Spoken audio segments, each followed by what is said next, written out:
For the shock, I went with these Gabriel Ultras. On the shock itself, it says 750622. However, on the box, it says G63803. But it appears to be, if I can get it in there, the correct size and everything. So we will get working on that.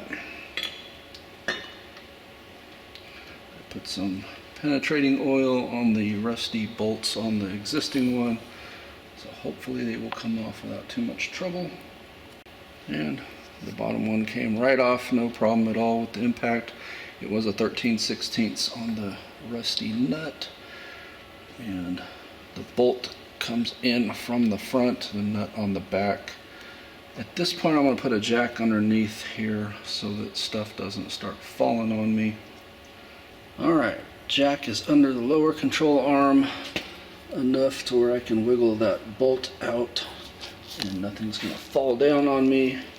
And the upper nut on the shock is a 15mm. I'm going to hit it with the impact wrench from the top.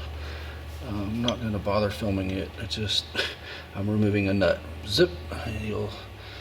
If you don't know what I'm talking about, then this job's probably not for you. Alright, my brilliant plan of using the impact wrench did not work.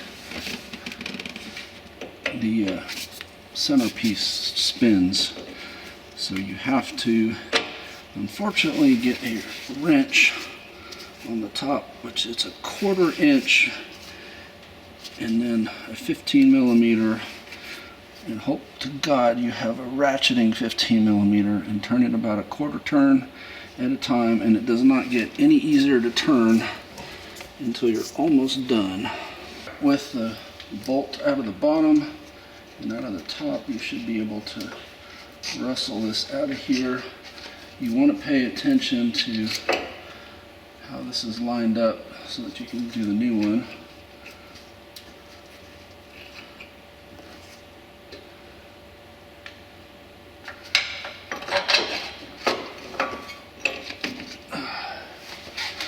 Definitely don't make that easy to get in and out of there. The new one put on there like the old one was.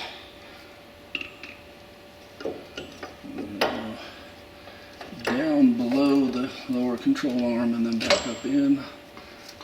It looks like you have to reuse the old bolts from the bottom. They do give you a new nut for the top one though. Alright, bolt is through. Nut is hand threaded on there now, so it's not going to fall off. Coming in from the top, it's going to be bushing with the bubble part down, washer, and then nut.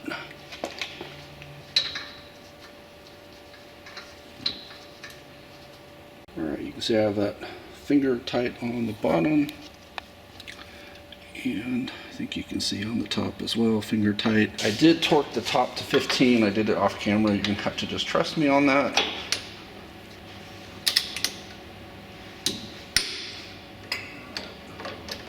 $15 on the top, 59 for the bottom on the 4-wheel drive, but on the 2-wheel drive it's only 19. I thought that was interesting, being such a big disparity there.